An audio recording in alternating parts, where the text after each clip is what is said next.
अस्सलाम वालेकुम फ्रेंड्स, आपको मैं आज अंडा छीलने का नया तरीका सिखाऊंगा। तो जैसे कि सब ये आप करेंगे, आप इंशाअल्लाह कामयाब होंगे।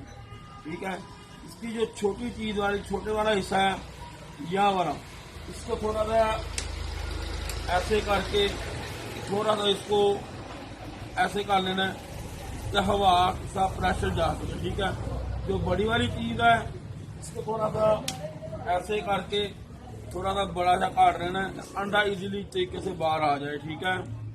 ऐसे करके, ठीक है, ऐसे करके इसको अपने हाथ में रखना है। ऐसे आपने ऐसे रख के ऐसे फूंक मारनी है, आपका अंडा साफ साफ बाहर, छिलका आपके हाथ में आ जाएगा।